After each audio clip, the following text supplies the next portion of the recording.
Hi everyone, I'm the new Grindlewald. Oh no! This is the thing. I am the new be. Grumpled Stiltskin. Did your ex-wife take a dump on your bed then? No, I have I had none of that baggage. I am the next Grundlewood. Grundlewood. I am the next Gringle. That's the porn parody version, Hunter. Hello everyone, welcome to our desperate for news edition of Phantom Zone After Dark. Connor, Eric, Hunter, and Arlen are here. There, we did it to hers again. Aren't you happy? Hi everybody. Hi everybody. I am the next Grundleball. Grimblebalm. Or this week's news brought to you by Warner Brothers. Yes. Pretty much. Basically. Yeah, the Warner Brothers News Hour. It was not intended that way, but I just want to make that clear. But we got bought out of the interim, so now this podcast is also a Warner Brothers product. Yeah, somehow they paid us more than Marvel did. Sadly. Yeah.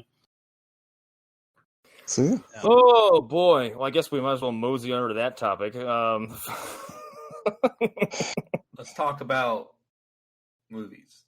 Talk about Mr. Depp and him getting fired from Harry Potter.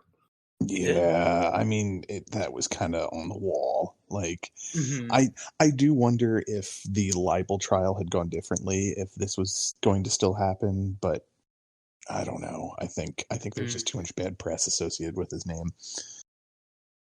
And yet the other one still has a job.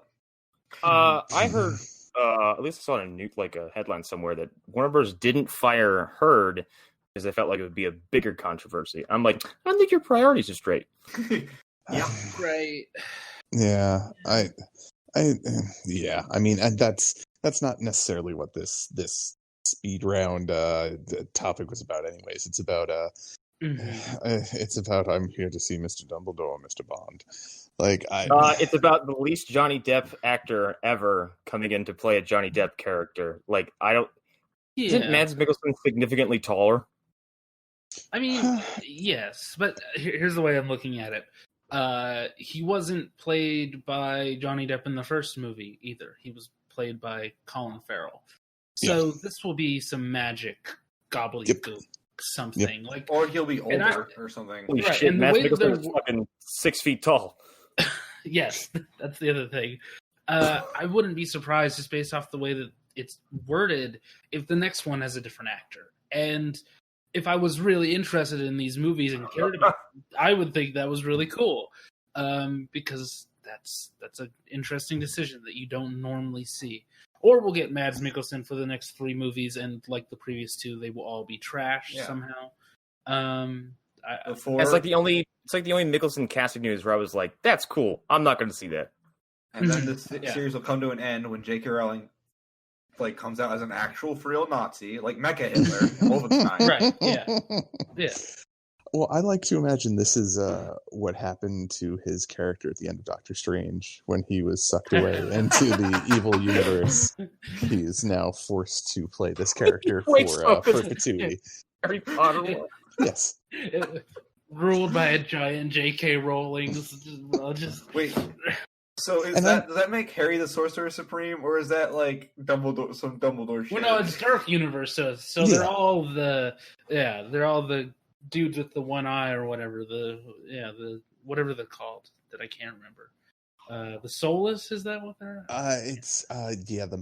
I'm confusing them with the Mindless Ones, and I forget what else. There's a whole realm of Marvel kind of B tier evil characters that I'm like, I don't remember their names because they all kind of look the same too. Catan? I know maybe, that one. There's Andy the Awesome Android who kind of looks like those things too. So I don't know, but yeah, I enjoy the Harry Potter films. Like my wife and I enjoy watching them around Christmas. Like that's our holiday thing. And the Fantastic Beasts movies are okay if you already enjoy Harry Potter films, but if you don't, they're really not that good. They're really I love the Harry Potter movies, and I had so much trouble getting into the first Fantastic Beasts movie, mostly because the Harry Potter cast has an intrinsic likability, like from the get-go. And in Fantastic Beasts, I was like, I don't give a fuck about Newt Scamander, who the fuck his name is.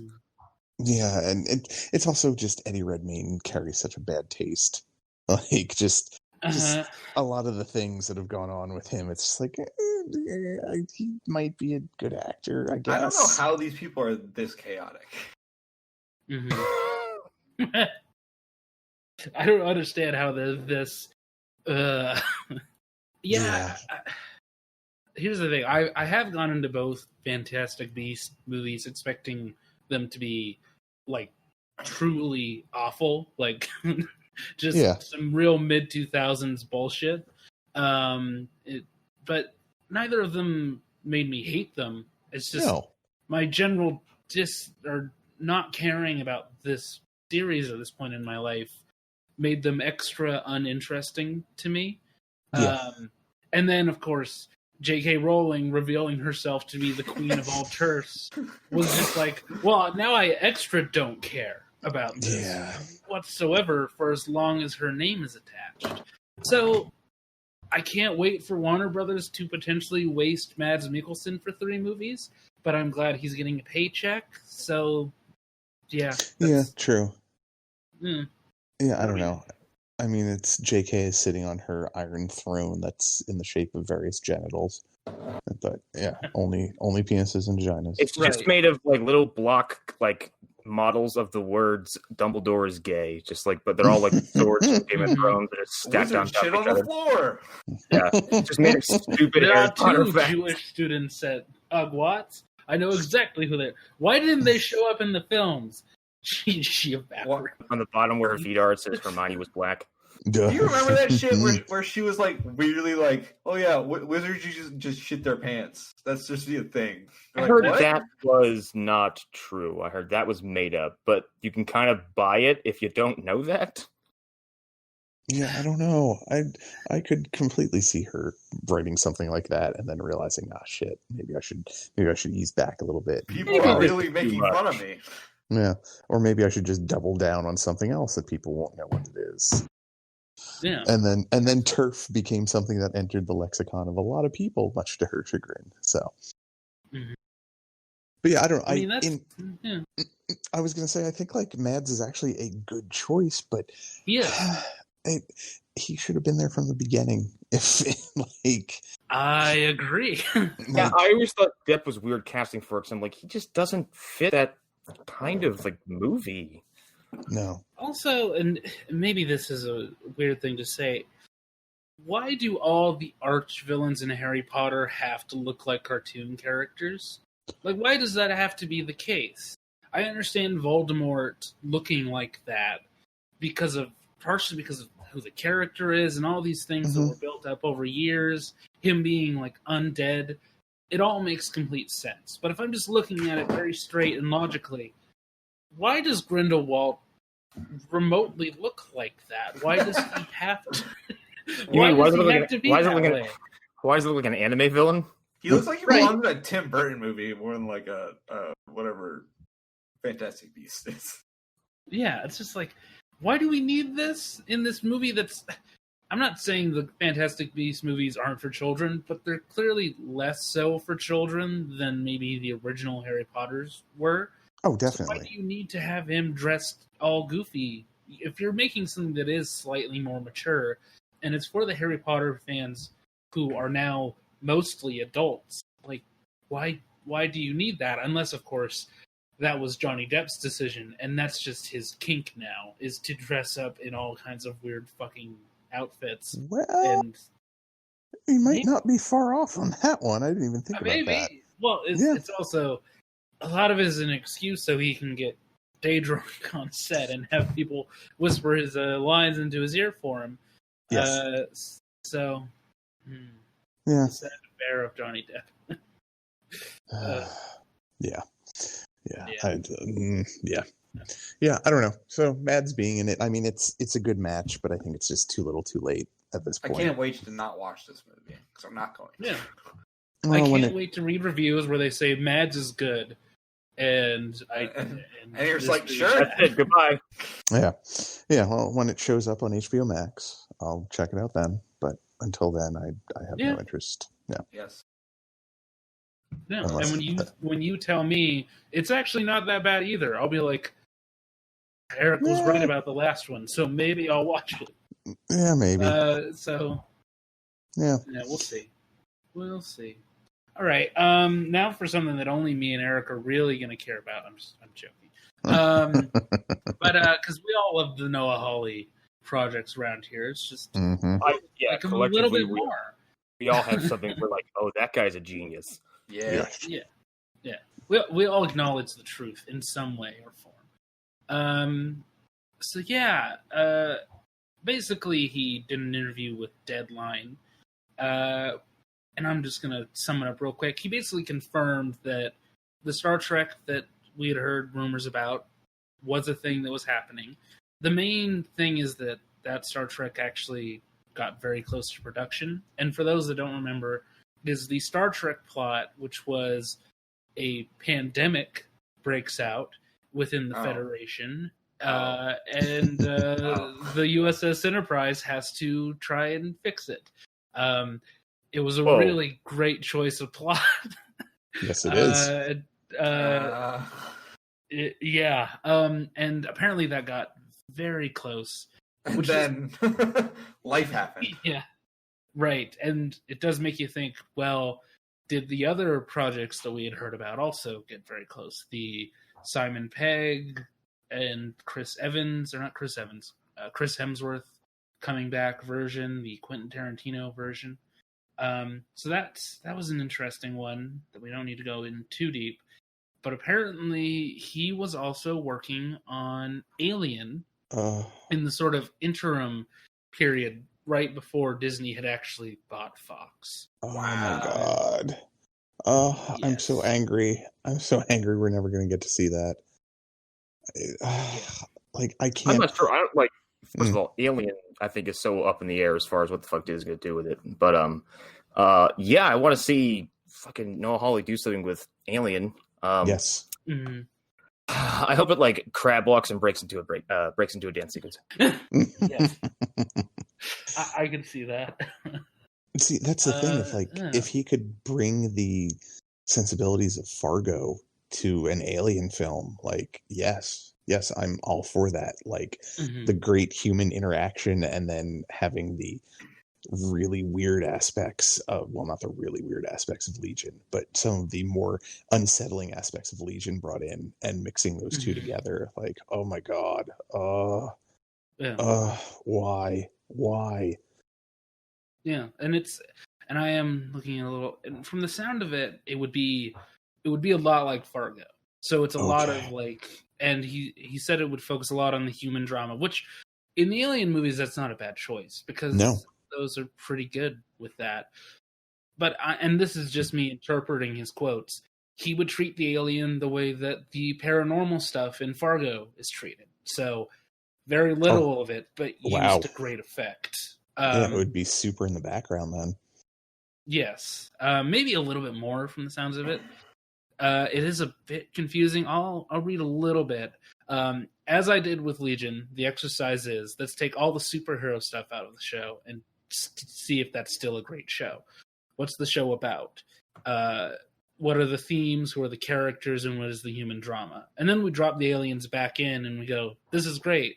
Not only is there great human drama, but there's aliens, which I feel like I'm in favor of that approach. 100%. Yeah.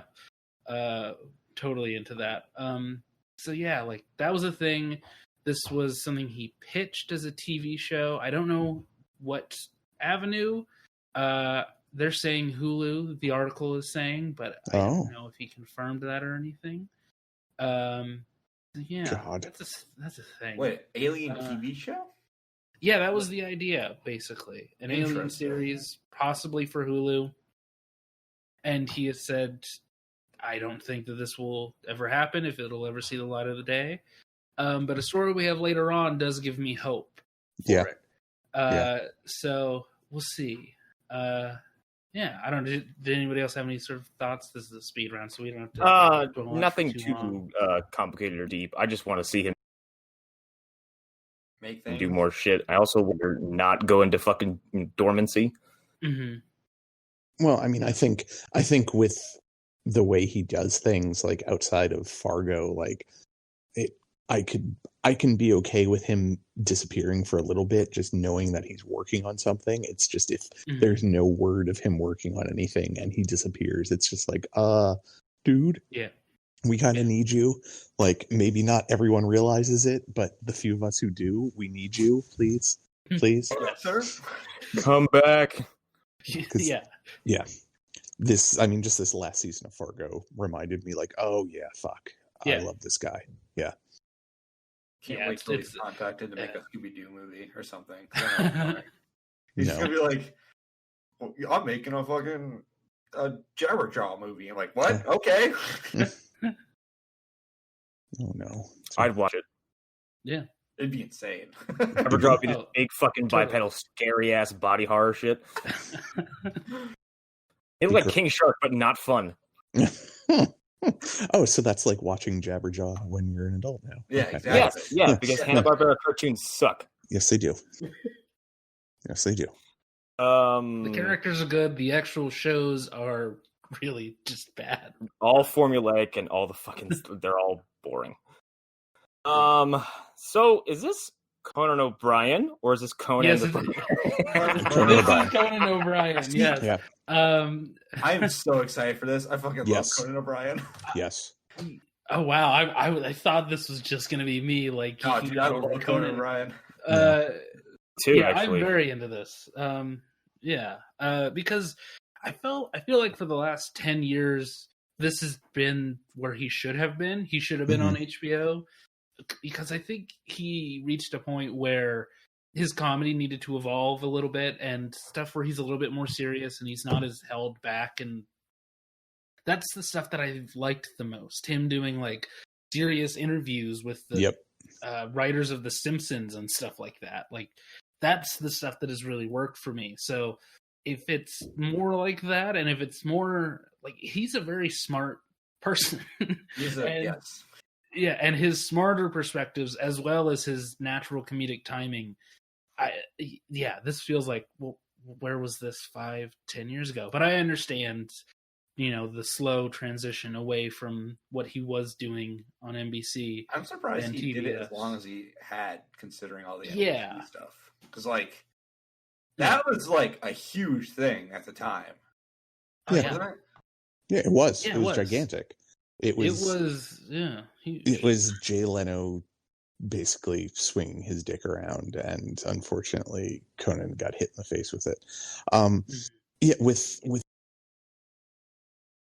the stuff that Conan and I were watching a lot of it a bit ago, like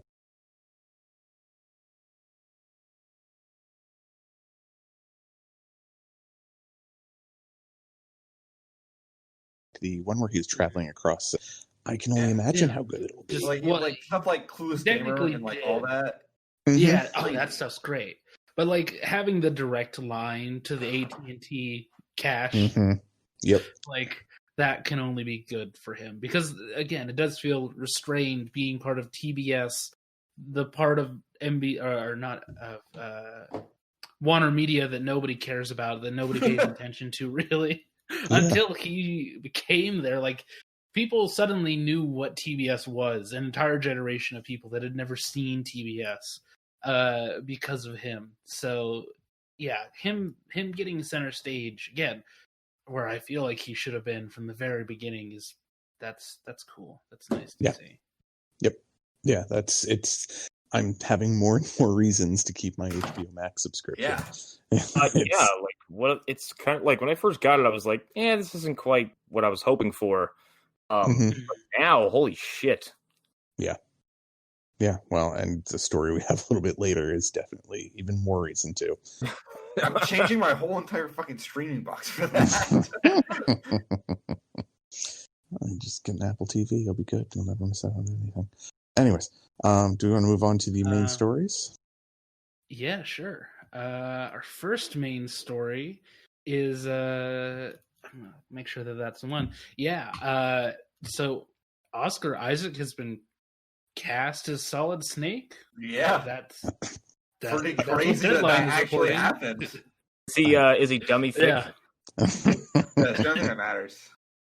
I mean, it's perfect casting.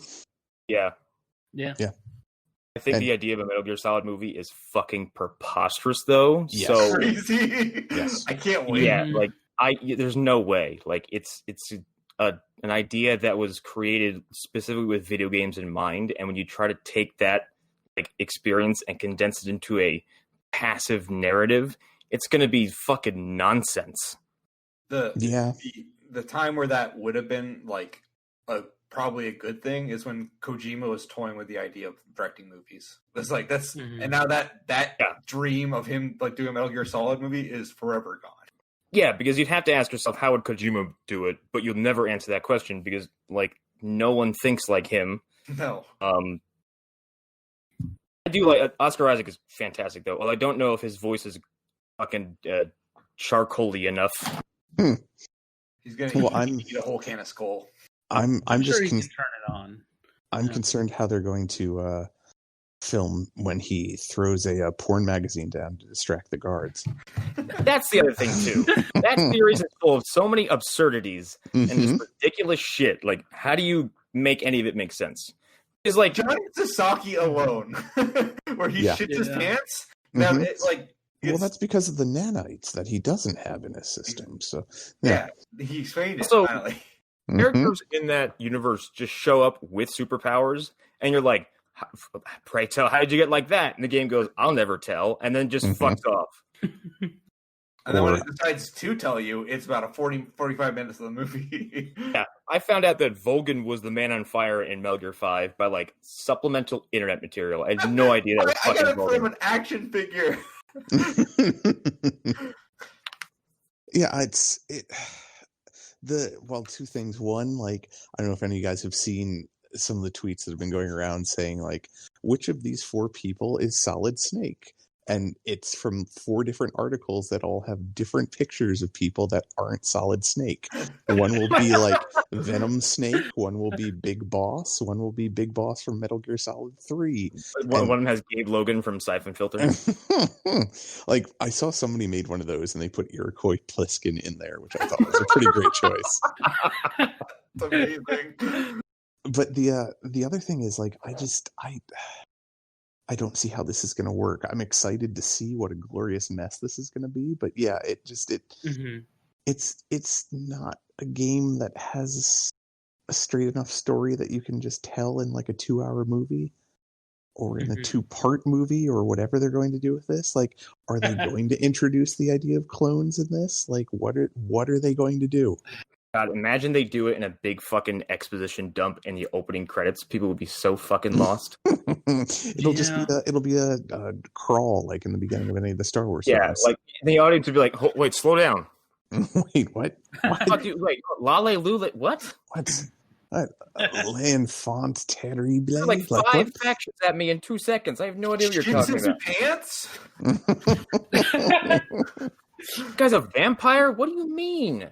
That man's an actual ghost? Oh my god. If Vamp's in the movie, it's the best movie of all time, in my opinion. If Vamp's in the movie, that means you know that someone is like, oh, I'm trying all this shit. That's the thing. I could see them putting him in there because he would look good on screen as a villain. Yeah. So I don't know which storyline they're going to try and adapt. Like, part of me hopes they just go bug shit insane and try and do Metal Gear Solid 2. Yes. It was a self-replicating meme. Like, what are you people doing? Just throw people right into the fucking hot water. I would pay good money to see Campbell doing his fucking ridiculous codec shit on the big screen. Oh, God. Yeah, I'd heard that, and mind you, this was just from unverified sources, that they were talking about doing the Shadow Moses story, but even that's fucking insane. So I don't know. I mean, that would also mean Gray Fox would be in there, which would make me very happy. But... Well, okay, but then you have to explain Gray Fox, and like that's an hour of your time. Yeah. I still say they should just put everything in it. Like it needs to be like 6 hours long. Oh God! You have to watch like a 40-minute YouTube video before you watch the movie.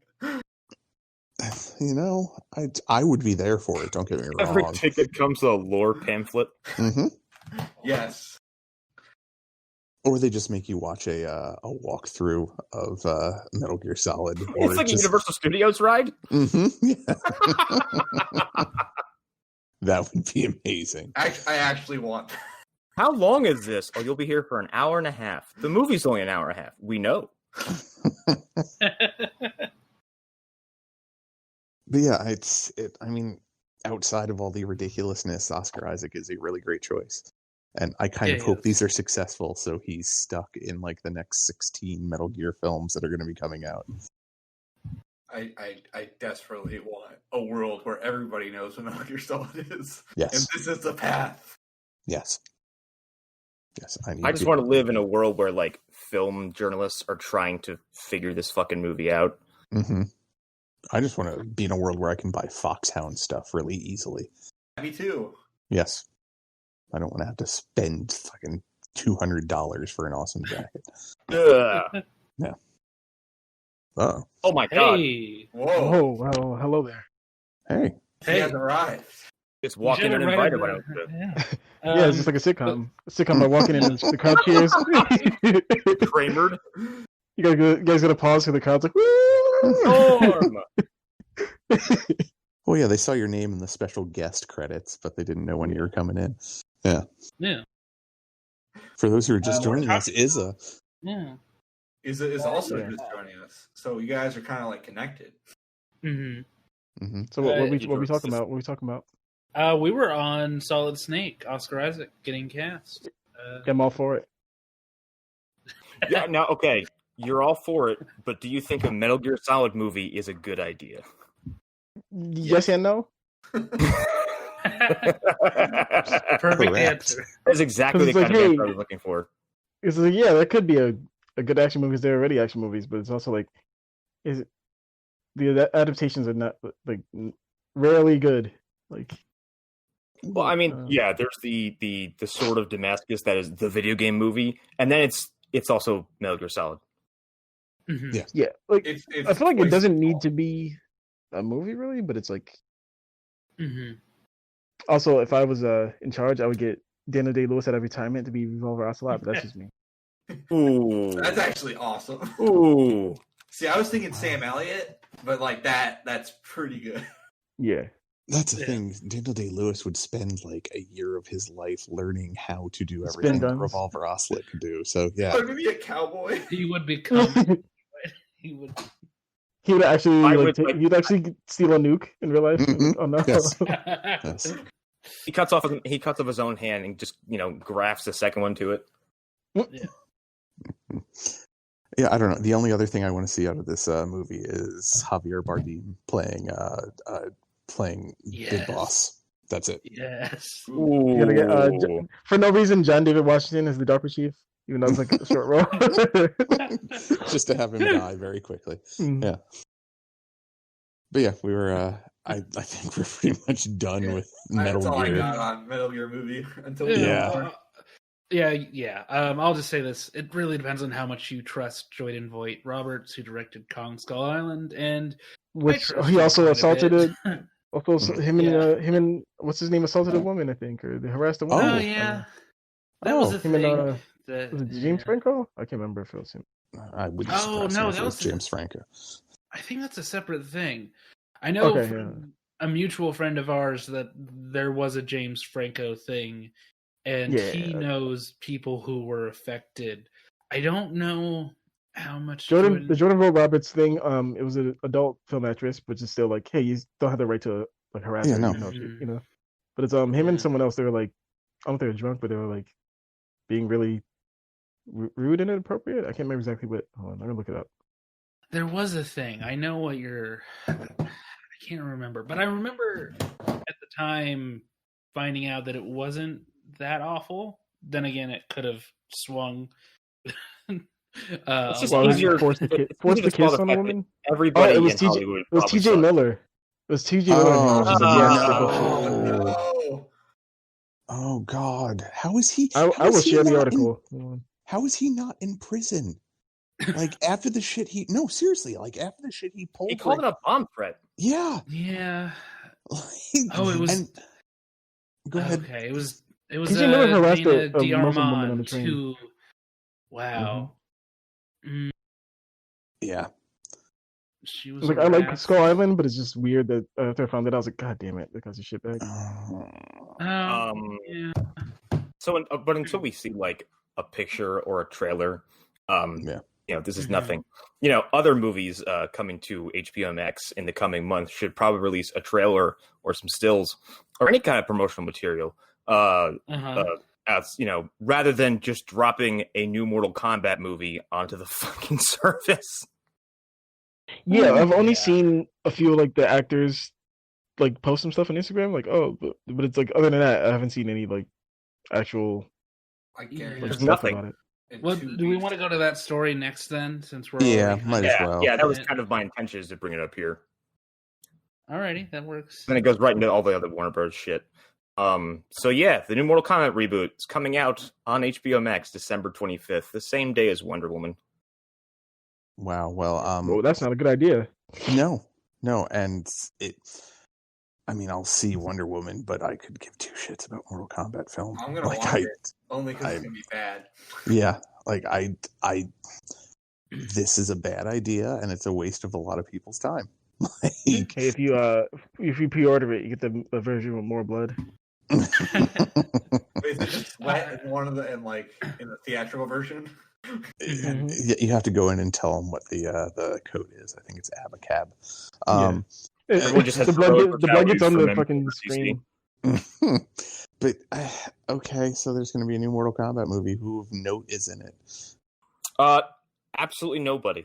Cool. Well, yeah, it's no gigantic stars. Well, I don't even mean gigantic stars. That's actually good. That's actually good though. I don't want big name stars.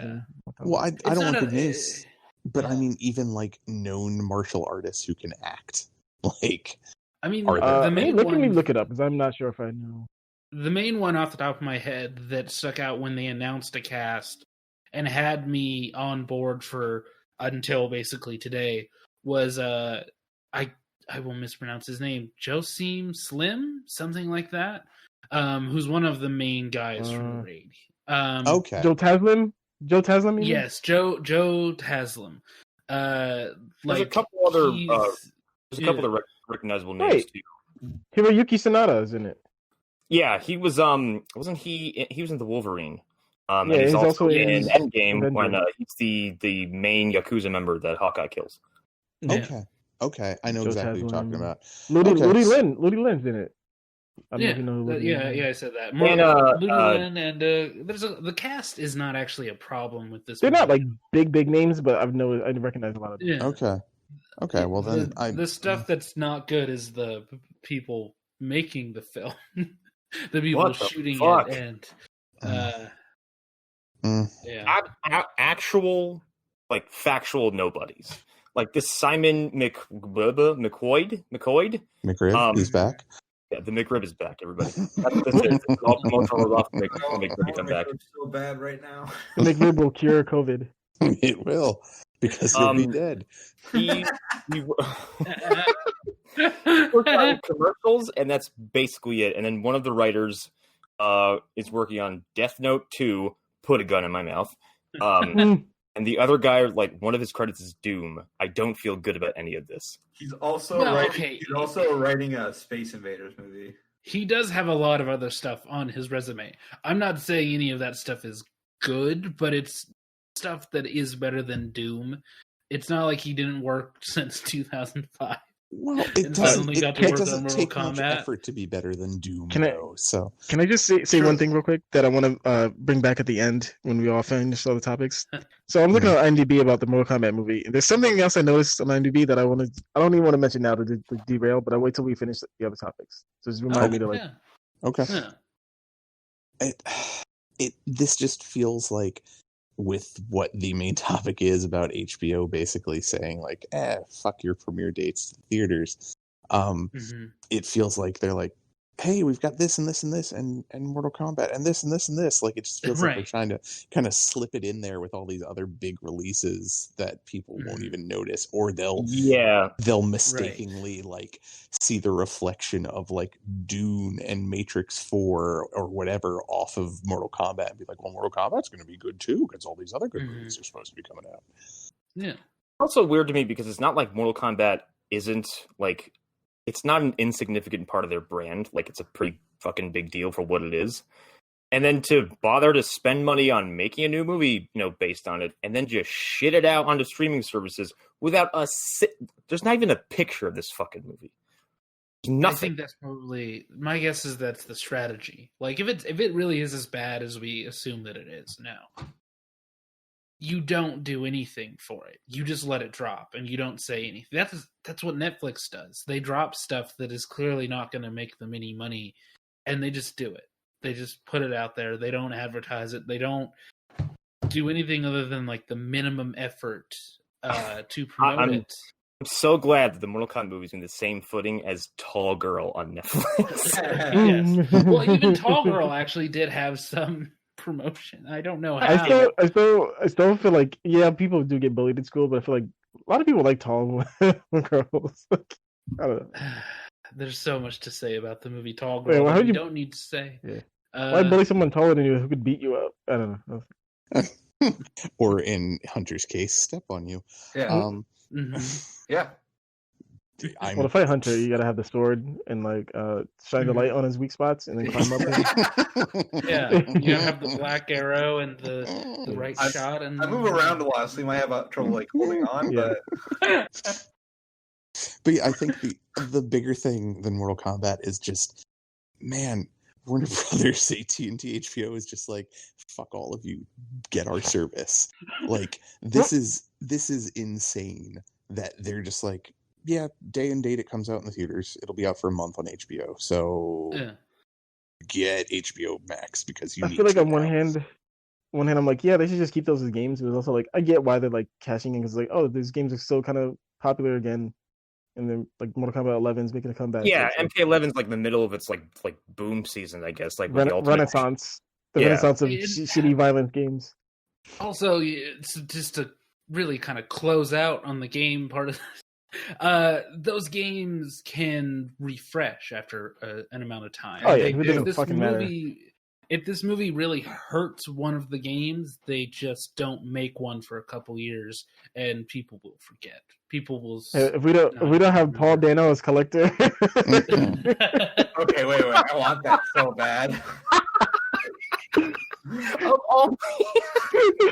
It's just fucking random actor. We need it. Like Paul Dano in anything, really.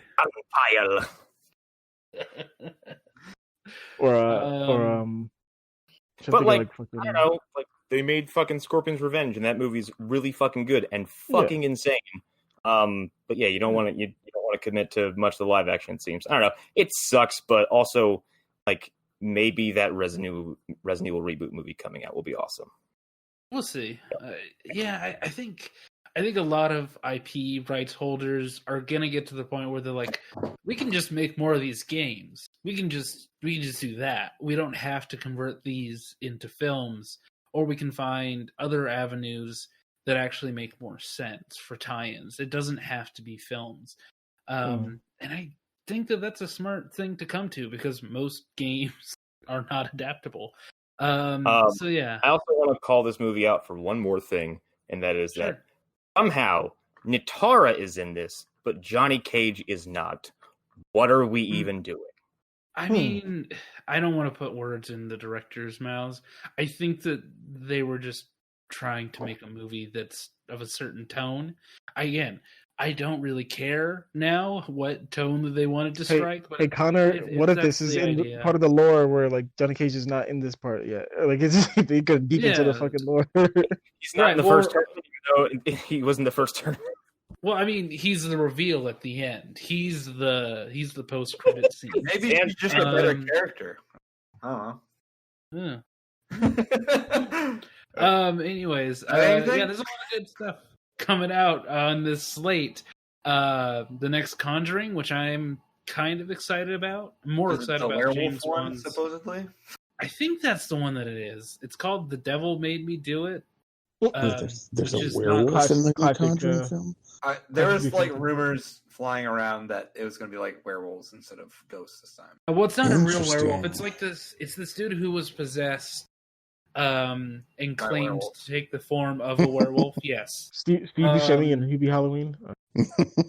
Yeah, and they hinted at it in Annabelle Comes Home. Yes, Comes Home. They hinted at that werewolf. Annabelle meets Medea. Yes, yes. I will throw on it.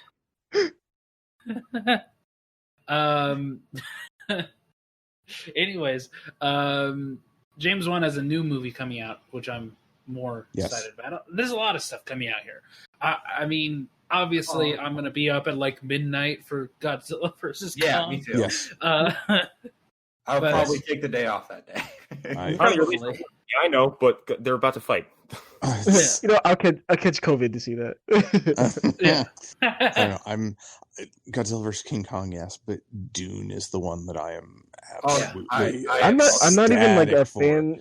I'm not even a fan of the Dune book or original movie, but I want to see that fucking movie. Yeah. Have you read the books before, Izzo? No, I've seen the movie on TV. I've seen the movie. The Robert McLaughlin, was it Kyle McLaughlin movie? Kyle McLaughlin, the David Lynch, yeah. I've seen that on cable when, like, you know, at like a older family member's house, because a lot of old people watch that. Well, it came out at a weird time. It's that movie isn't very representative of what the book is, and I mean, I can't speak for this movie, but from everything I'm seeing, it looks like it's definitely a much better adaptation of Dune. I don't think it even needs to be. It just looks like a cool fucking movie with good actors. Mm-hmm. Yeah. Well, it has everybody in it, so that's the other thing I'm excited to see. Mm-hmm. It's got every fucking tough guy, every like hot woman. Yeah. Mm-hmm. I mean, it's a big sci-fi epic, the likes of which we really don't get a lot of, unless they're in a very certain film franchise that we don't need to bring up. So yeah, I'm excited for that. It's one of those things where I'm rooting very heavily for Denis Villeneuve. Mm-hmm. I would like people to actually go see one of his movies, even though I know nobody will. Nobody, no, of course not. Realistically, but I want people. I want people to watch them. Because like more people should watch them the way that they watched Arrival, which is somehow his like most successful movie. I think. I don't know if the numbers work out there. Didn't he do Sicario? Yeah, he did. He did do Sicario. I don't know how successful that was. It's a fucking great movie. Like, I bought it on DVD, so it's successful. I love it. No, that's one of my favorite movies. I watch his movies to fall asleep, and that's a sign of like the quality of them. Like they soothe me. That's kind of quality. You fall asleep watching a movie. I fall asleep to Fincher movies and Villeneuve movies. Those movies give me like energy. So I fell asleep 6 times during Endgame. Jesus Christ. That's different. You were in the theater, sir. Yeah, but also the oxygen was getting in my head. It was really good. The other one I'm morbidly curious about is Matrix 4. Like I don't know what that's gonna be. Yeah. Like is it that the Wachowski sisters are just gonna go full on, be like, oh no, this is really what we've been trying to tell the whole time, and just throw it on the table, or I don't know. I don't know what to expect out of this. That's why I like it though. To be honest, like the first Matrix is the only one I can really stand watching more than once. Like the other two, like they have some cool. I feel like the first one is good. The second one's like halfway okay, and then the third one's I don't like. Yeah, the second one has some cool scenes in it, but yeah, it feels like the bigger the fight scenes and like special effects budget was supposed to be, the worse it looked, and I don't understand how that works. the same way I see the new Star Wars movies. Like I like The Force Awakens and Last Jedi is a halfway I liked, and then I haven't even watched the like third one because I don't want to. I envy you. You're not really missing much. Don't worry about it. But yeah, like MacGuffins. Whoa, like multiple people. Like MacGuffins, then you love Rise of Skywalker. Do you like nonsense? You'll like Rise of Skywalker. You like fetch quests. Do you like a 2-hour and like 30 to 40 minute film that blatantly shows that there was no real plan for this trilogy? Then you will love Rise of Skywalker. Well, then I love that even though I was trying not to go to Star Wars, we had to. We are here now. But anyway, them releasing this whole slate. The real thing is that it's crazy that they're actually going for it. Mm-hmm. Somebody was going to do it first. I guess I'm glad that it's them. Well, because it's going to force Disney to do it now. yeah, and they can finally release Black Widow. Like, for fuck's sake. It's just I'm waiting to see. I mean, we've already seen AMC's backlash about it, which, of course, like, whoa, we don't agree with this. Well, AMC, you're kind of irrelevant at this point. Well, shut up. Right. Exactly. And it's outside of Disney. Like, who else really has a slate of films that they could be like, oh yeah, we're just releasing it day and date? Exactly. So, like I said, who really has like something that they could say this and it would be a big deal? Eric, are you suggesting that Venom 2 and Uncharted were not gigantic movies that you couldn't wait for? Part of me really, really wants them all to come out on like Amazon Prime or something, just so I can see like the trash as Morbius. Oh God, yeah, I didn't even think about Sony. Yeah, I don't know. I don't know what Sony is going to do here because, I mean, they're going to get backed into a corner real quick because they don't really have the IP other than Spider-Man. They're going to go all in on Crackle. Oh, God. Tubi. Actually, maybe. No. Well, Tubi will be hilarious. I want Tubi to stay the free wasteland of cinema that it is because it's like going to a never-ending junkyard. You're just like, there's so much shit here. I can probably find something worth my time. Isaiah, every obscure movie or television show is on Tubi, and it's free. Just to give you an idea, like, there's a good chance that any movie we watched on Movie Dumpster in the past 3 years is available on Tubi right now. Yes. Yeah, it's a free app. In fact, Silent Night, Deadly Night Part 5, The Toy Maker, is available on Tubi right now. It's like the most random like grindhouse movies, like zombie bikers from fucking Detroit. It's basically like all the old like Cartoon Network Transformers, all the way to like weird like Wrong Turn knockoffs. It's and Wrong Turn sequels also. You gotta remember those. And the section for Full Moon Productions, like the B movie studio from the 90s and 80s. Do they have Robot Jocks on there? I think so. Oh, I need it. Robot Jocks fucking rules. That movie's great. Fucking Stuart Gordon. He's my buddy. And he's dead. But yeah, that's I guess the big question is who's gonna blink first after HBO Max does this. If it's not Disney, it's gonna be Comcast. Yeah. Because they're the other one that's also a cable subscriber or a cable provider. Mm-hmm. Peacock doesn't have a lot of subs in comparison to Disney Plus, which in reality is actually doing pretty well without any of this. Like, they'll be fine. Yeah. They have the shows that they're going to put out. So they could wait till the summertime to have an announcement like this. And that could conceivably happen. It could be a week before I can't remember what the first movie was that they said that they were releasing in 2021. I think it was still Black Widow. But it was going to be like in March or something. I can't remember what that schedule said from way back. But it could be like up till then. A quick side note, like Disney is, I think, Hunter, I think you were part of the conversation that John had mentioned. The same day that Cyberpunk is coming out, Disney's having some sort of like 4-hour thing. So because they didn't have D23 or anything this year, so they're like This is a 4-hour investors call, essentially, where they're going to talk about everything. Yeah.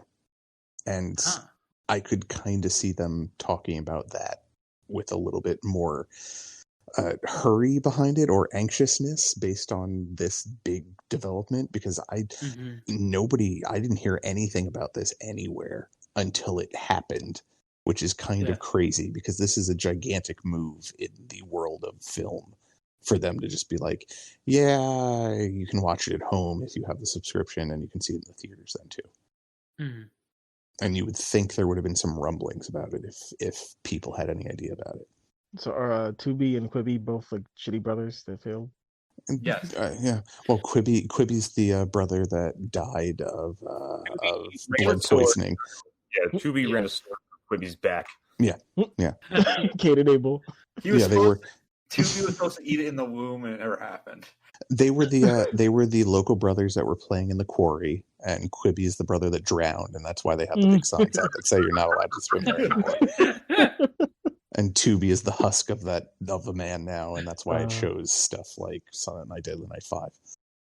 Okay, anyway, on the Disney note, another thing to point out, Disney Plus is still significantly cheaper than Max.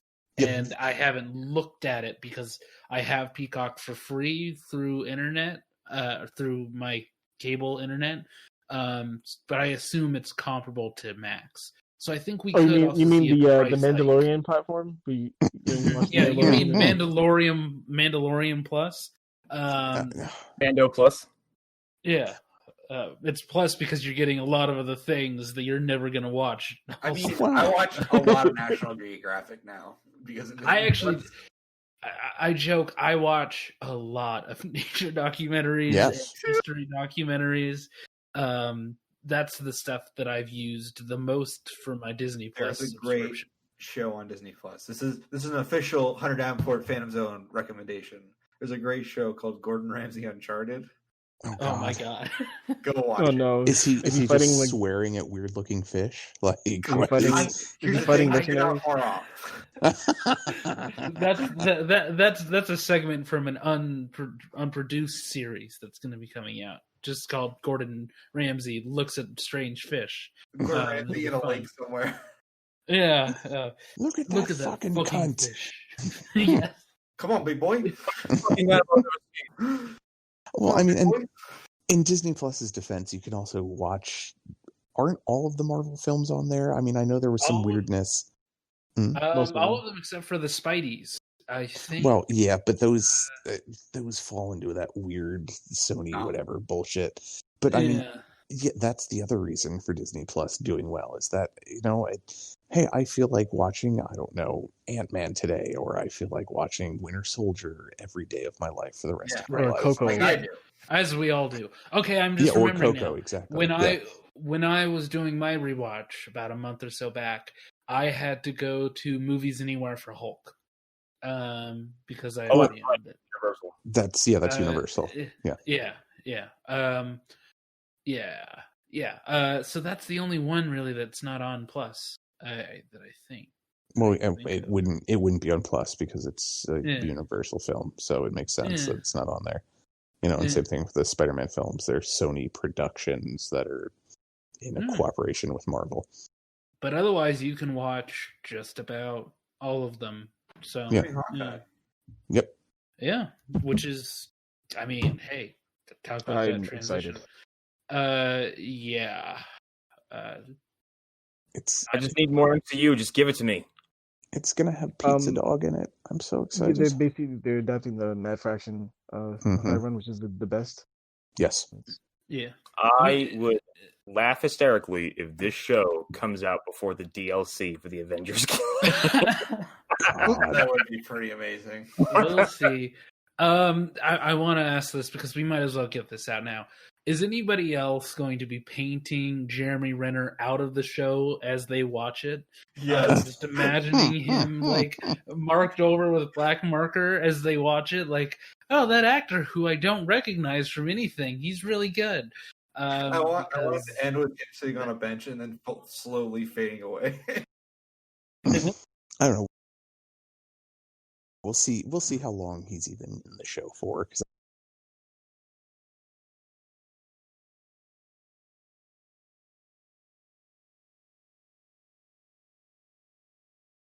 I think this is going to be. Yeah.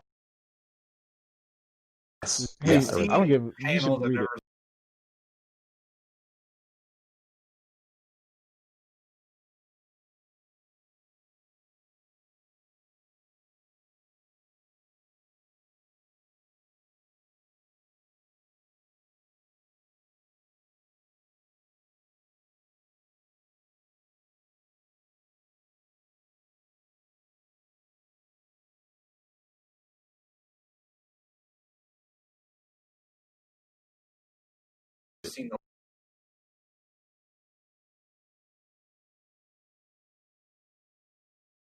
But yeah, driving the fucking automobile. And there's actually an Old Man Hawkeye series that wasn't written by Mark Millar.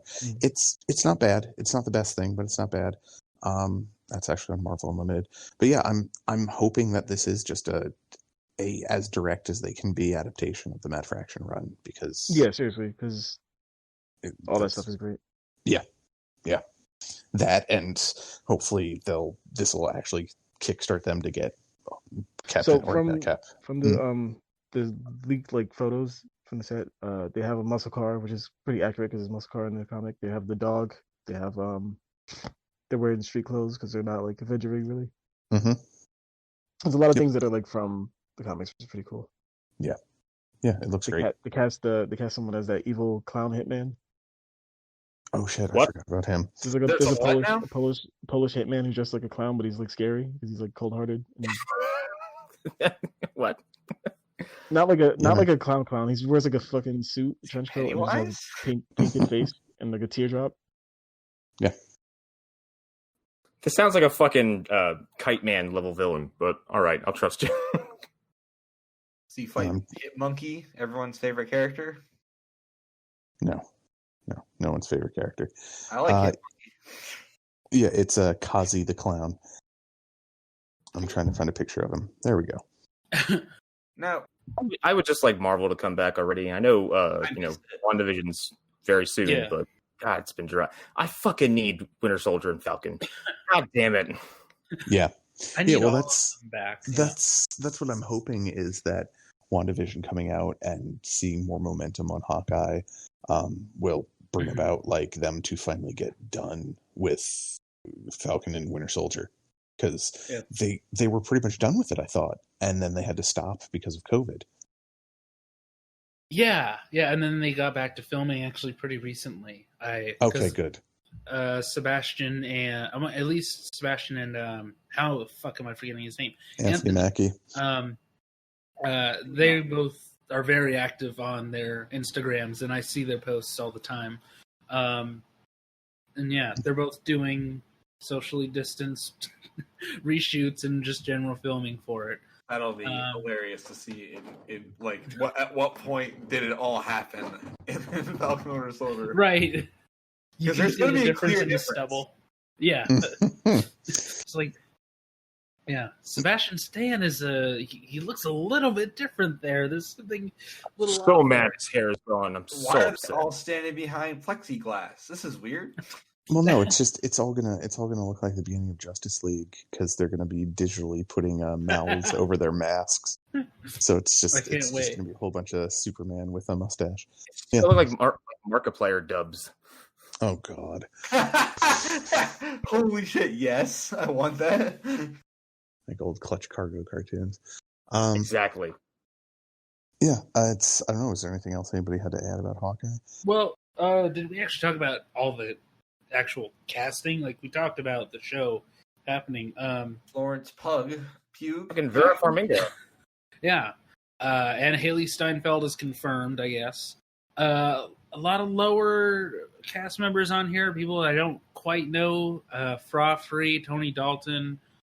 I'm not saying that name because I can't. I will be destroyed. The meteorite will hit me. And then Zahn McLaren, who I believe is the Indian from Fargo Season 2. Okay. That guy was awesome. Yeah, and he's been in a bunch of indie stuff that I have loved since. He's pretty good. I think you would say Native American. Despite that, you would say Native American, not Indian. Yes. Yeah. The character. Yeah, it's the character. He plays He's a lot in a lot of stuff. characters. He's good. Yeah. He's in Westworld. Yeah. Who? Oh, he was in Westworld. Who was he in Westworld? Season 2. He's very important because at the end he's the first one to go to that portal. Yep. I remember now. Yeah, I totally forgot about that because I watched Westworld as it was airing, and then didn't watch Fargo until many months later. Season 2 happened. We all stopped watching Westworld. No, I watched it the whole way through season 3 as well. Shut up, it's good. Anyways, Zahn was also in Dr. Sleep as Crow Daddy, one of my favorite characters of all time. Hold up. His name is Crow Daddy. His name is Crow Daddy. That's amazing. I need to see this because. Wait, you haven't seen Dr. Sleep? Dude, I just saw Upgrade today. Hunter, I made a poster with your face over Dr. Sleep. If there was any time for you to watch Dr. Sleep, it was then. Listen, I am terrible at watching things, I've come to realize. No, this is true. We've learned this. We realize this, and we all know it now. It's not from a lack of wanting. It's just who I am as a person, I think. Sometimes that's just how it is. So yeah, I guess that was all we really needed to say. Because people were seeing set photos that were clearly of Hailee Steinfeld. And yeah, that was confirmed later that day, I believe. Yeah, well, I know. We've known that she was in it forever, though. That's the thing. She got cast how long ago? God damn it! Why can't I remember anything this evening? But yeah, I didn't remember her actually getting officially cast. In the before time of 2019. Say the same thing. God damn it!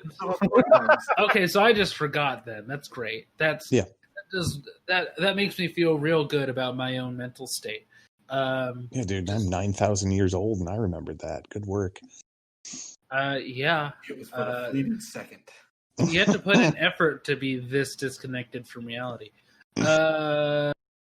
Anyways, do we want to move on to the extras? Because I think that was all of our main story. Well, Izza, did you have something you wanted to add before we moved on to anything else, or did you want to wait until the end of the show? Hello? Great. Oh, he's muted. Okay. Yeah. He might. He had something important to add, but I guess he's in the can right now. He's trapped in the Phantom Zone. Yes, well, aren't we all? Well, he can say whatever it was when he comes back. Do we want to go in order, or was there a story that anybody wanted to get to right away from Let's go in order. Yeah. All right. It'll give Hunter a chance to sharpen his knives. All right. Well, trying to get the news stories. Oh, there we go. Okay. So a story that, well, there was a transition because James Wan also produced that Mortal Kombat, but that's fine. That's all completely fine. So James Wan is producing a new Van Helsing movie. Cool. And it is from the director of Overlord. Okay, this is going to be good. Ooh. This is going to be good. Yeah. Yes. If it's not good, if it's somehow bad, I don't know how I'm going to react. My entire faith will be rocked. Well, what else has the director of Overlord done? Just that, I think. I mean, I'm sure he's done indies and shorts and stuff that I'm not aware of. Because I've never actually looked into it. But let's see. For me, Overlord's one of those movies where it's like, oh, whatever you do next, I'll at least be interested because, yeah, that was a kick-ass movie. Let's see. He is Australian, which I did not know. It looks like most of his movies before Overlord are also Australian, which explains quite a bit. Did he do the slap? The slap. Okay, so yeah, this guy's been working since like 2002. That's how far back his shorts go, at least. Two big, movies, real movies. Okay, no wait, there's only one actual full movie before Overlord. Now that I'm seeing that correctly, but it's a movie called Son of a Gun. Hell yeah! Starring Ewan McGregor himself. Oh, Ewan McGregor. Okay. So. Oh, and Alicia Vikander or Vikander. Vikander. They had Lara Croft. Sick. Yeah. Yeah. All right. Well, I mean, we'll see. He was directing shorts, so it's that can be a sign of quality, but it can also be a matter of only being able to handle so much. And Overlord could have been a mistake. So we'll see what happens. I hope not. I really hope not, because I want that guy to continue to do stuff as good as Overlord, because that movie is phenomenal. I mean, his handling of genre in that movie is so precise. It's a perfect balance of like a World War II movie. It feels like a real war movie, and then it turns into a horror movie for some of the craziest shit that I've seen in a real long time. In a big blockbustery movie like that. And then baby Kurt Russell, who I assume will be in this, and I hope is playing Van Helsing. Just do it. Yes.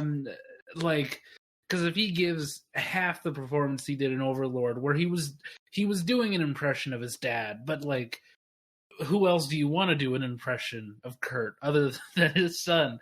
I'm in. I'm in for this, and I'm hoping that in this case that this is James Wan actually being a producer. I feel like James Wan has his name on the title so he can get some cash movies, and then he actually shows up, he's there on set helping out movies, and I'm hoping that this is in that category. And I hope it's not as goofy as the prior Van Helsing films with Hugh Jackman. Yeah, could have been. I would argue you should make it more silly. I don't know. Much better. I don't know. I want it to be serious, like Overlord was. Like I don't have time for goofy anymore. I'm too old for this. I don't want to have so much. I mean, here's the thing. On your point, Eric, I don't want this director to go goofy because he feels pressured to go goofy. If this is the tone that he's the best at or that he's good at, then he should stick with this serious tone. Mm-hmm. Unless it is something that he wants to explore, but just purely based off the titles and like the posters for his other movies, it seems like this is his tone and that this is where he's comfortable with. So I'm really hoping that the power of James Wan, the number of other people who are successful now that he sort of shepherded into the business, who are usually allowed to do what they want to do, I'm hoping that extends to this guy, and if he wants to do a serious version of Van Helsing, that's what he gets to do. I could go for goofy.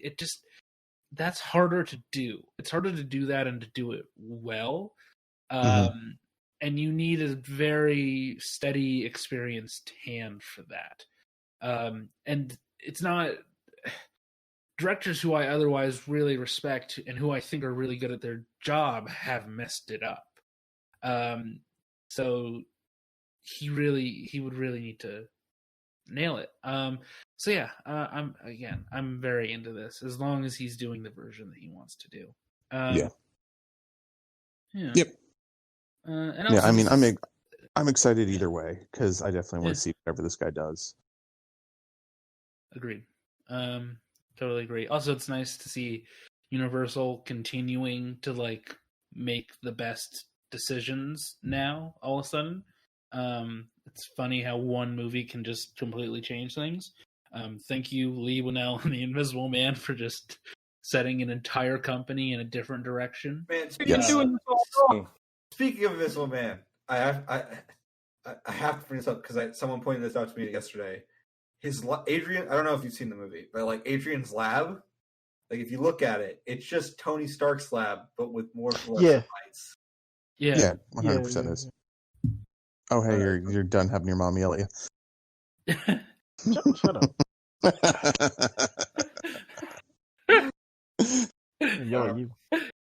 I just like the idea of her kicking the door open and screaming at you about something, and it's, Mom, it's 11:30 at night. What are you doing? What's my kitchen? It's fucking Saturday and I'm 33. So yeah, I'm an adult, Mom.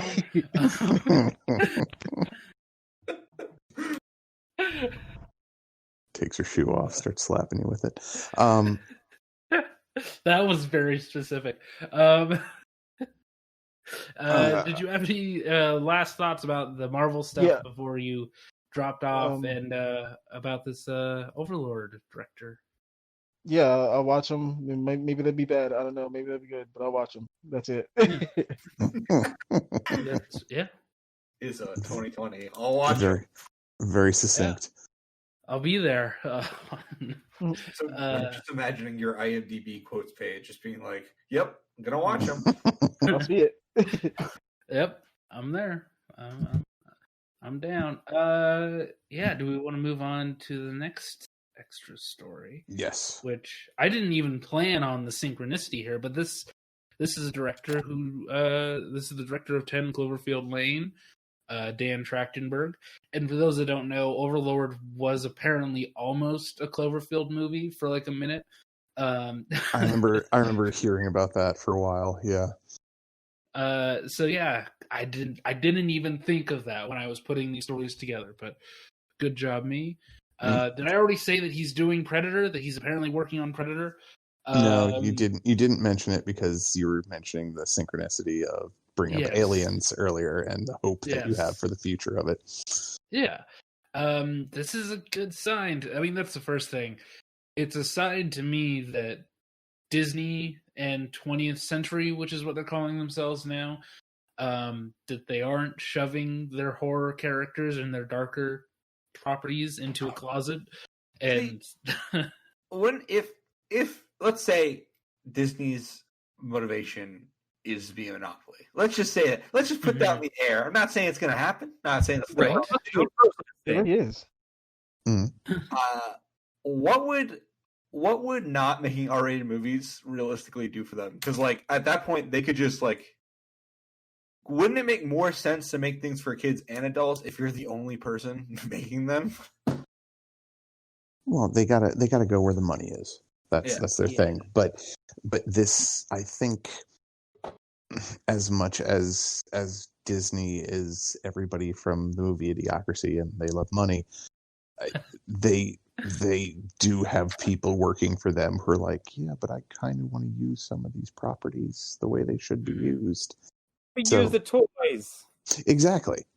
What's the point of having this huge toy box if you're only going to use like 4 of the figures on a regular basis? Yeah. Like that's, and playing Dan Trachtenberg is a great friggin' idea. That guy's awesome. It's everything I've seen from him I really like. So, including the Portal short movie he did years and years ago. Yeah, he did a Portal short. It was like maybe 10 minutes, but it's really quite good. Damn. Yeah. Okay. I'll see if I can find it. I'll post it in the chat. So talk among yourselves. Like, I don't really. Okay, I don't have the same kind of attachment that you guys have to Alien Predator. Because like, I don't think we view those franchises similar. Because you guys are all about it, and I'm kind of like, yeah, I like those. Like, it's like Predator is just inherently cool to me, and I think that series has been like really mistreated. So like. I think him being involved makes this more interesting to me.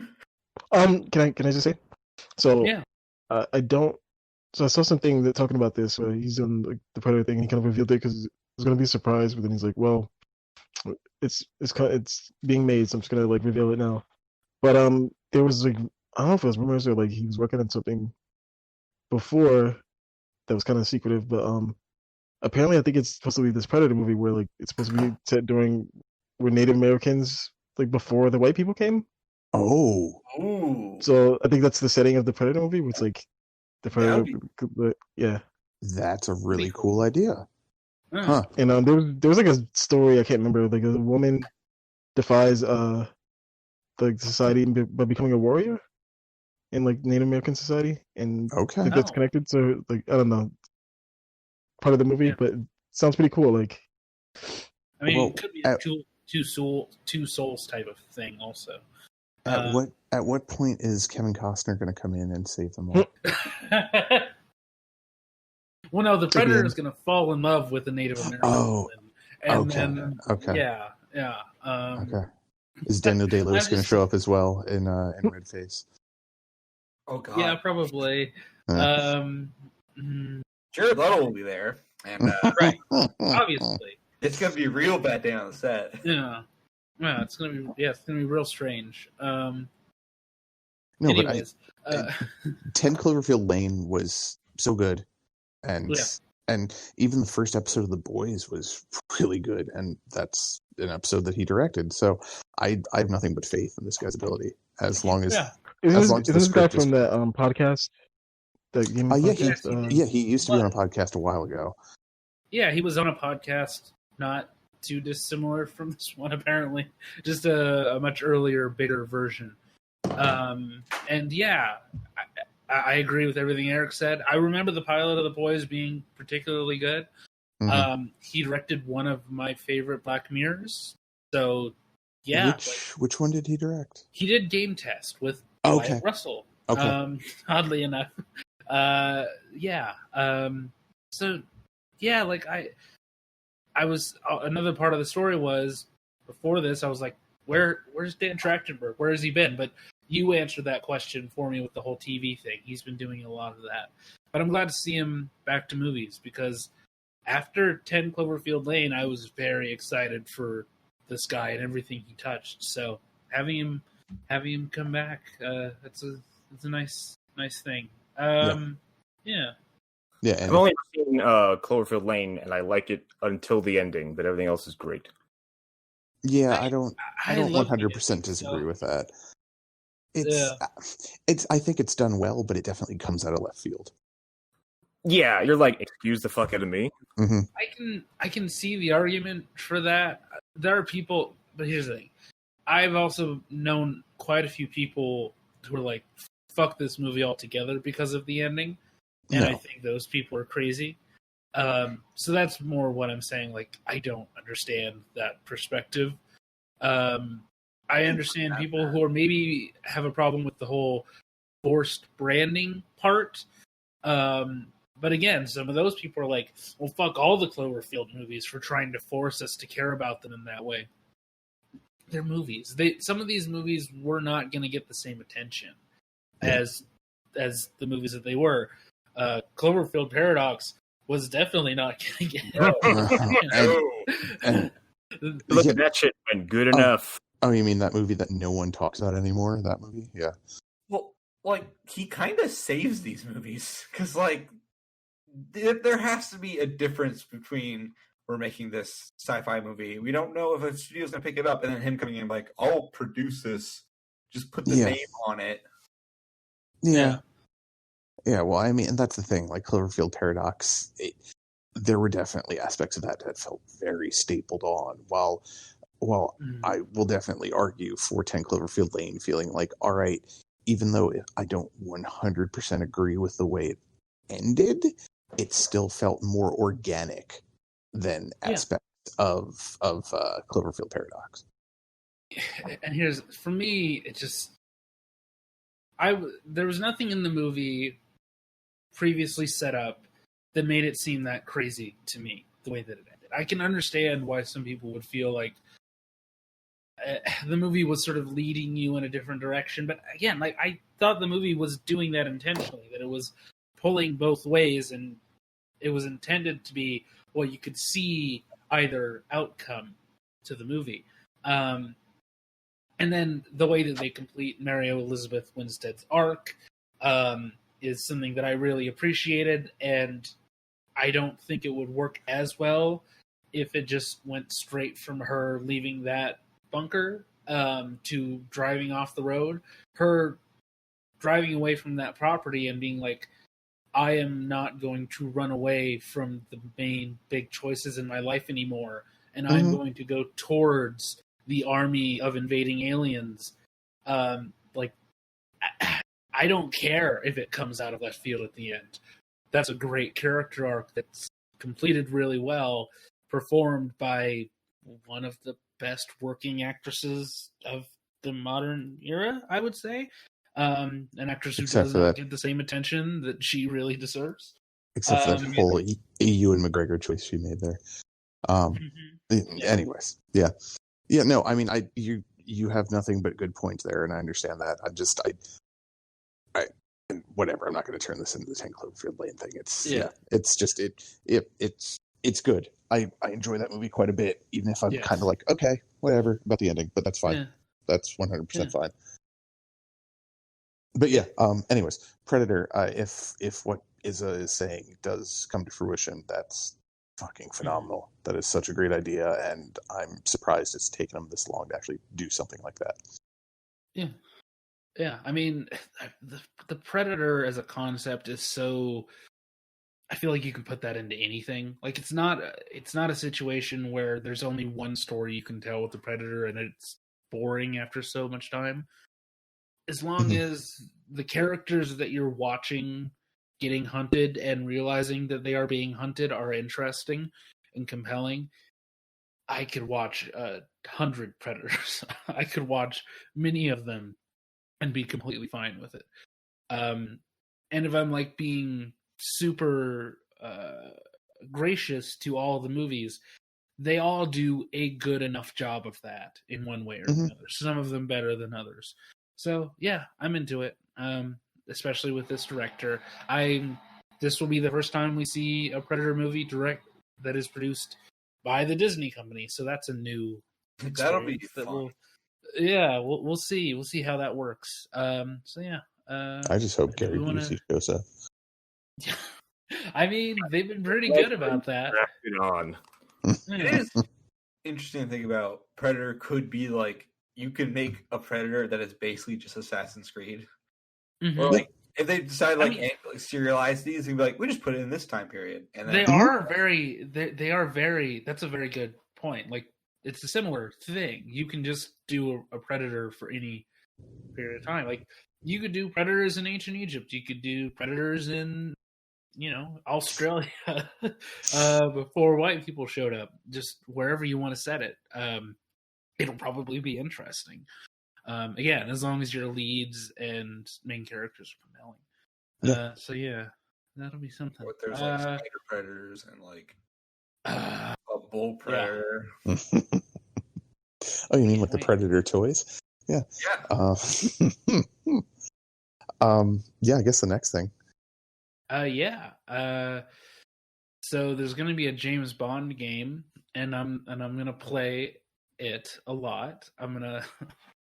This is when I'm going to buy my PS5, and I'm going to. I have never seen such an inspired choice like this in a while. Could they have Predator go to like Downton Abbey? I really want that. A predator with a top hat and a monocle. Yes. Jane Austen Predator. Yes. Eating Pride and Predator. Jesus Christ. Oh my god, Pride and Predator. That's perfect. Yeah. The Predator ripping Jack the Ripper's skull out of his back. Like they would know he's Jack the Ripper, essentially. Yeah. No, it should be that he's hunting like London. What if London was like full of serial killers in the 1800s? Just a bunch of fucking Eddie Brocks running around. Yes, and the Predators are like hunting them all. The end of the movie is the Queen fighting the Predator. Yes. Let's write this movie. The sequel is Predators in Wisconsin in the 80s hunting serial killers because, as we know, there were a lot of those there. Again, I really want that. I'm so very into that. IO doing a James Bond. I didn't realize who IO was till you guys pointed out, and I was like, oh, the Hitman guys. Yeah. And yes. This is a great choice. This is a fantastic fucking choice for Bond. Perfect. Apparently it's a movie game or somewhat of a tie-in. I don't know how close, but I don't really care. I don't think it is. It's not a tie. It's a own thing. It's a wholly unique story from everything I've read. Yeah. Yeah. I just mean it's part of it. The company is part of it. Like it's it's such inspired choice. Like these guys. This is the studio to make this game. Like yes, because they already referenced like James Bond shit. going to capture like the nuances of being James, as opposed to like I'm going to murder everybody in this building. Well, Like, that's something I'm curious about. Is like they're going to have to tone down some of the goofiness of the Hitman games, because you can get real goofy if you want to in the Hitman games. Like, oh, I'm just going to kill everybody with this briefcase. I'm going to murder them by walking into the room dressed as a clown. I'm going to suddenly throw an iron at someone's face. Exactly.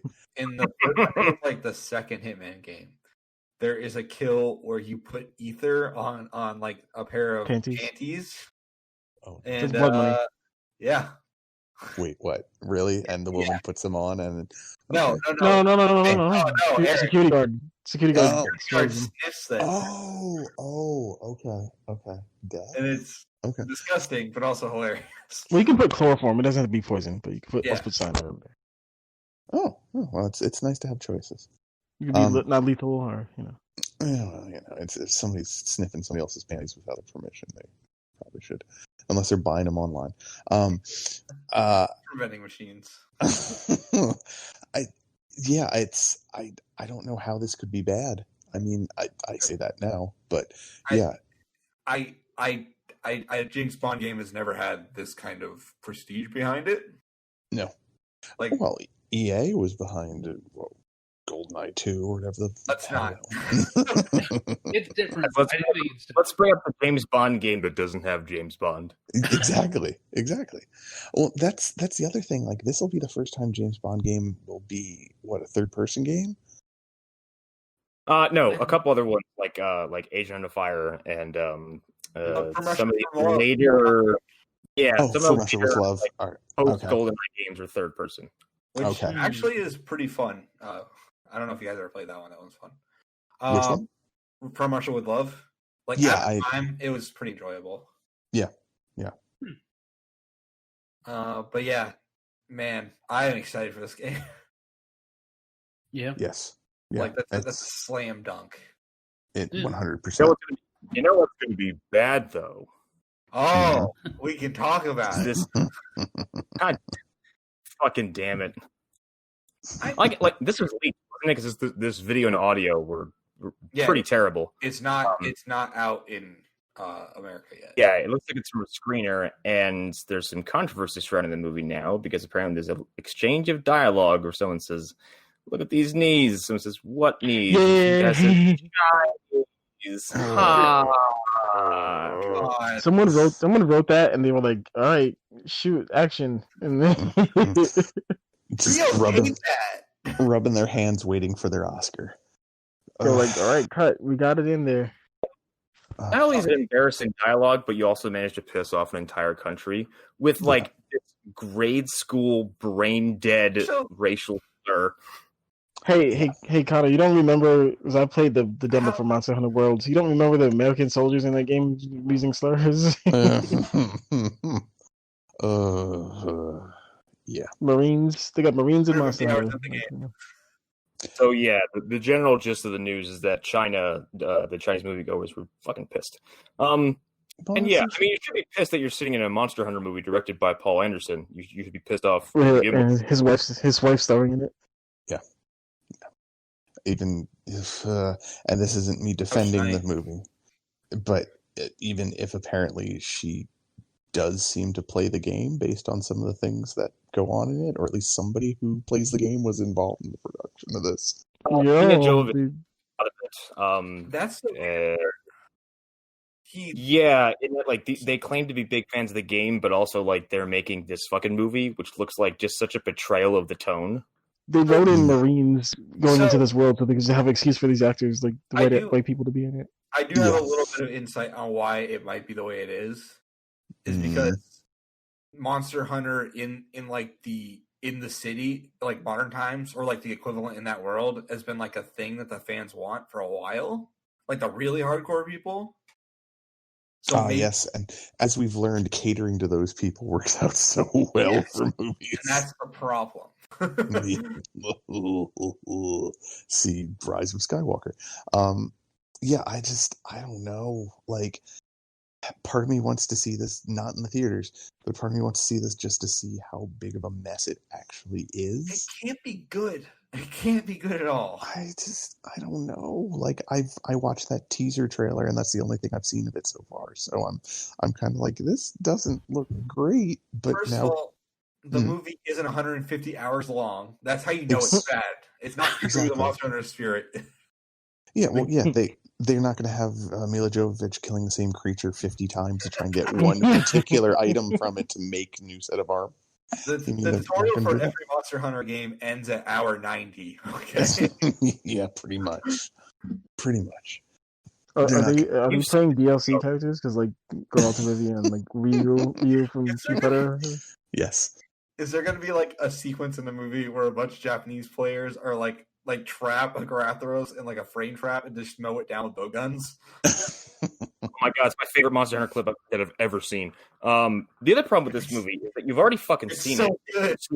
Any of the Resident Evil movies, you know exactly what you're going to get. You've seen, no, not Ultraviolet. That was Kurt Wimmer. That's the Equilibrium guy. And that was like...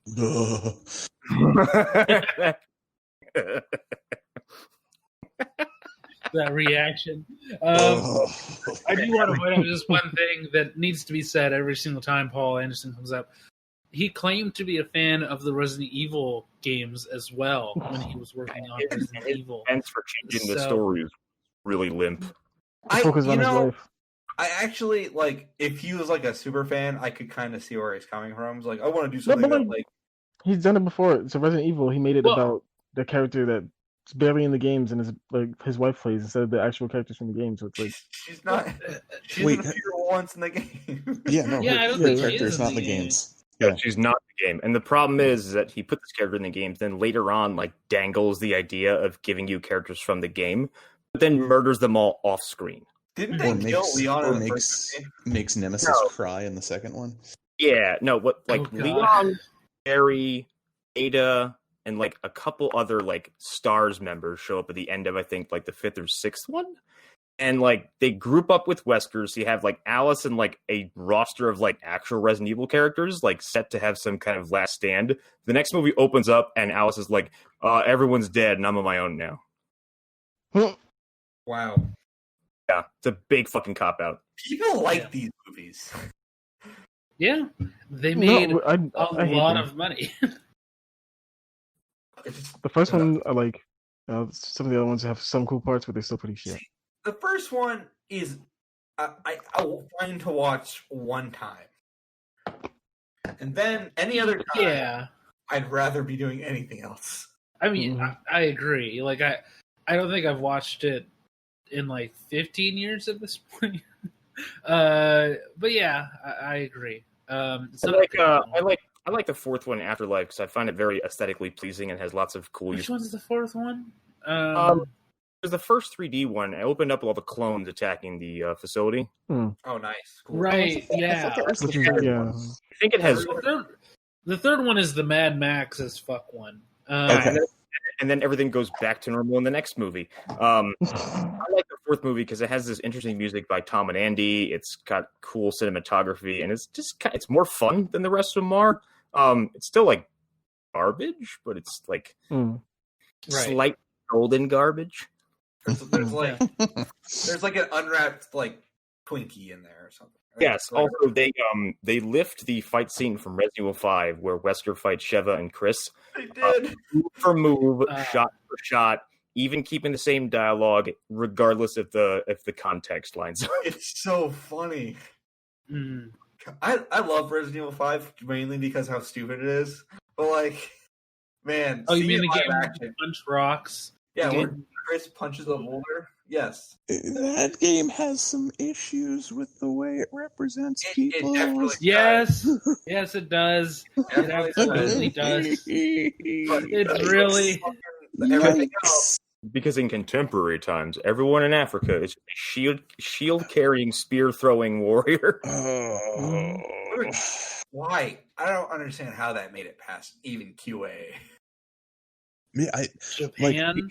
Is that the answer? Japan. I understand it. It takes place. That one does take place in Africa, doesn't it? Yes, it does. Okay. Yeah. Cool. You don't need to do that. That's that's just why. It's a bad idea. I honestly I don't understand like what. I actually understand why, because they didn't research enough. They probably just like, oh, yeah, this that's probably is probably why. It's yeah. Because there are parts of the city where there's civilians with clothes, but then it's like you go to like the country kind of parts, and then it's like I don't think they would. Not everybody's gonna wear pants. Yeah, they wouldn't have spears and stuff. Also, right. It's very weird. A Minnesota on Resident Evil. Y'all want to get the fuck out of here? Yeah, sure. Yeah. Mm-hmm. Yeah. Let's call it good. Yeah. We cover all the news that farted its way out at the end of the year. One last thing I was going to say that there's necessary sequels to prequels to Jumanji and the fucking 101 Dalmatians Cruella, and it's like you got to watch those in Movie Dumpster. What? You know what? No. Speaking of Movie Dumpster, we are flying into Trashing Through the Snow. We just did Silent Night, Deadly Night Part 5. That movie is out of its fucking mind. And spoilers, ends with a showdown with a giant wax robot boy. It's really strange. Yep, that movie's fucking shitty. I watched it one time because we had it on like VHS. Like, what is this? And I was like, oh no, I don't like this at all. Terrible. And Mickey Rooney is in it looking as drunk and angry as ever. His hair is never brushed and looks like he's wearing he's the scariest part of that movie.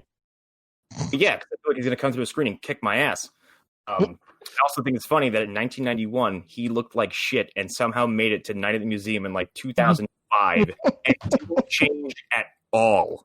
If anything, his eyes and lips got sucked farther back into his face. That's amazing. We have Call Me Claus with Whoopi Goldberg coming up, and I started it. And that's a real film. What? Holy God! I don't know what this is. You didn't make that up just now? Here's the premise: Santa Claus has to find a successor to be the next Santa, or the world is going to end. What? Oh, Yes. It's called like the or else factor. If you don't get a new Santa, or else the polarized caps will collapse and drown the world. Damn, Santa's that important? Waterworld protocol. They take it deathly seriously. That sounds like some Magneto level shit. Like that's like X-Men. Like, if you look at like the poster for this movie, that does not look like what the plot is. No, not at all. That's fucking. But then I'll have Julia back on it, coming in once again with a absurd Christmas movie that has some kind of cynical, magical twist. Coming off the heels of Holiday Switch which is like the most cynical Christmas movie I've ever seen. Why isn't there a movie where people like do a heist and steal from Santa's workshop? Oh, because he would murder them all because he's an Omega mutant. Well, my point, yes. But like, it would be cool to see like people planning a fucking really audacious heist where it's like we gotta steal from Santa's workshop. They have to get fucking Tom Cruise. I almost said Hanks. The final movie is just Santa taking a door up and going like, "You motherfuckers think you can steal from me?" Well, you know about that movie Fat Man with Mel Gibson, right? Yeah. I'm not watching. We're trying to forget about it. Okay. No. Okay. I just wasn't sure. Yeah, I wasn't sure if you were aware of it or not. I'm still worried that he's like just doing stuff again, and people are like cool with it. Well, he makes a bunch of money for Christian zealots, and then he directs Apocalypto, and then people tend to forget. Yeah. I like Apocalypto, but like I was still like, man, he doesn't need to do any other movies. So now he's acting and directing again. Yep. Hollywood has a very short memory. It's like, the shit he said, it's like you really can't come back from that. Mm-hmm. Apparently, you can. He did that twice, essentially. Mm-hmm. Yep. Got away with it. Yeah. About multiple groups. Yeah. Right. Yeah. Well, and then his dad came in and started saying shit, and Mel never said like, "Oh no, I don't believe anything my dad said," which is basically the same as saying like, He said he wouldn't call his dad a liar. He said he wouldn't call. He said or some shit like that. Yeah. Anyways. Yeah. Who's next? I think it would be me. Lost Sorrow podcast. I don't know when this episode you're listening to right now will come out, but there should be a recent LHP that will be out very shortly. So listen to that once it's up or once this episode is up. And look forward to more Bond coming in the future. Yeah, I think that's all I got.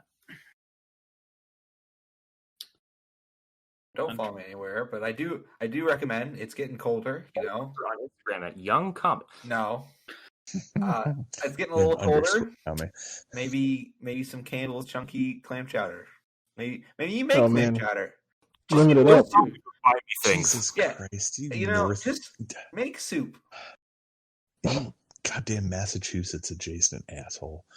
Fuck, Soup, clam chowder, really? Clam chowder is fucking delicious. You might as well be a Bostonite.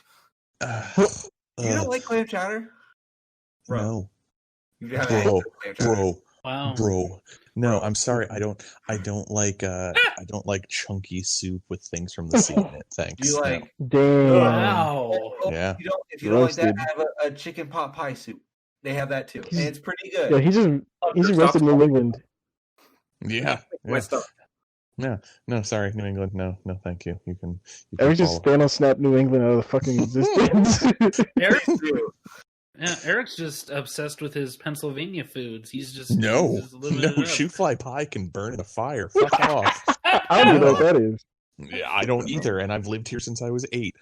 Notice how I said Pennsylvania foods, because other than the Philly cheesesteak, I have no fucking clue.